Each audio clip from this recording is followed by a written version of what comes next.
oppression, cruel punishment, a sense of being burdened and weighed down. This is what was going on with the people of Israel when they were in Egypt. The great days of Joseph were gone and no longer remembered.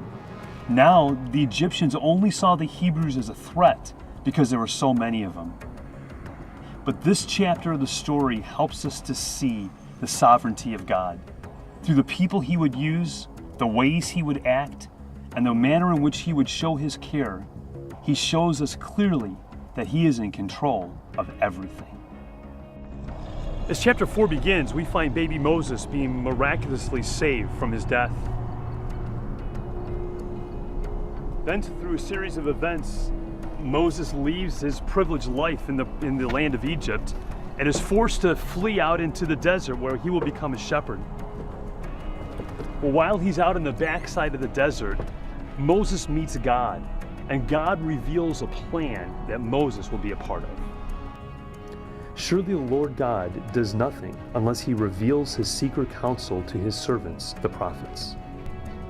As Moses is listening, he comes to realize he's part of God's plan, which raises a whole series of questions. Questions like, who am I? But Moses said to God, who am I that I should go to Pharaoh and that I should bring the sons of Israel out of Egypt? And he said, certainly I will be with you, and this shall be the sign that it is I who have sent you. When you have brought the people out of Egypt, you shall worship God at this mountain. I mean, Moses wasn't sure why God had chosen him and why he would be the one that God would want to use. A question like, well, God, who are you? I mean, what will I say when people ask who it is that's calling them to come? Then Moses said to God, behold, I am going to the sons of Israel, and I shall say to them, the God of your fathers has sent me to you. Now they may say to me, what is his name? What shall I say to them? And God said to Moses, I am who I am. And he said, thus you shall say to the sons of Israel, I am has sent me to you. What if they don't believe me? What if when I bring the message, the people don't believe what I've said? For they may say, the Lord has not appeared to you. And the Lord said to him, what is that in your hand? And he said, a staff. Then he said, throw it on the ground. So he threw it on the ground, and it became a serpent, and Moses fled from it. And maybe Moses' biggest question, what if I mess up? What if I do something wrong and this doesn't come together? Then Moses said to the Lord, please, Lord, I have never been eloquent, neither recently nor in time past, nor since thou hast spoken to thy servant. For I am slow of speech and slow of tongue. And the Lord said to him, who has made man's mouth? Or who makes him dumb or deaf, or seeing or blind?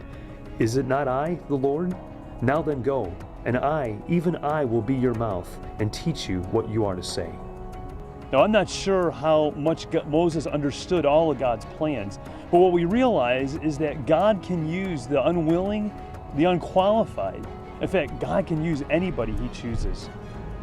The very first thing that Moses does backfires. He goes to Pharaoh and says, the God of our people says, let us go. To which Pharaoh replies, I don't know your God, and I'm not letting your people go. In fact, Pharaoh says, you're just trying to be lazy, so I'm going to increase your workload. Well, then, the whole nation of Israel that Moses was there to save actually turns on him. To which Moses has one more big question. God, why did you do this? Why? Isn't that the big question we all have for God? We find ourselves in situations that we don't understand. We're not aware of what God is doing in our midst. Death, illness, divorce, financial ruin. Each one of these force us to realize that there is a bigger story that's taking place. And we either have to retreat into our story or commit to learn more about the story. To Moses' question, why did you do this? God says, now watch what I will do. And the next thing we see in the story is this incredible display of God's power. He brings the plagues, blood, flies, gnats, locusts, frogs, darkness, even death. We may say, I wouldn't ask why if I saw God working that way today. Well, God is working today, and he wants to work in your life. I heard a definition about a coincidence, and the coincidence is when God works around us in miraculous ways, but chooses to remain anonymous. I remember a big why time in my life.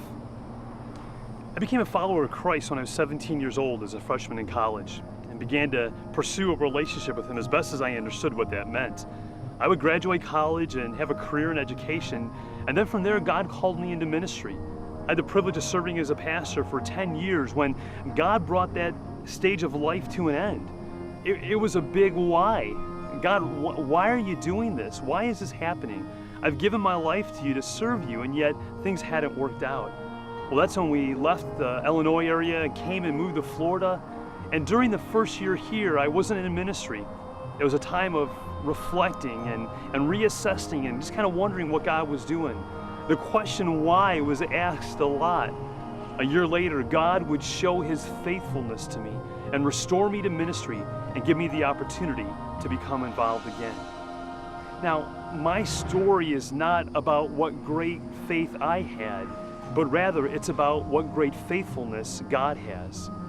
The story we're reading in the Bible isn't about how great Moses was, but rather about how great God is. From the story of the Exodus, we get a clear sense of the sovereignty of God. He saves a baby from death who will become the hand-picked deliverer of Israel. He breaks the stranglehold grip of a powerful nation that had been bonding his people. Yet there's another side of the story that we read about God as he provides for his people. Like a good shepherd, he guides them through the wilderness. He provides for their needs and he protects them from his enemies. That he does this is not anything unusual, but how he does it, that's another story. Amazingly enough, these people would complain even as they were watching God do some incredible things. Unfortunately, this would become characteristic of this generation.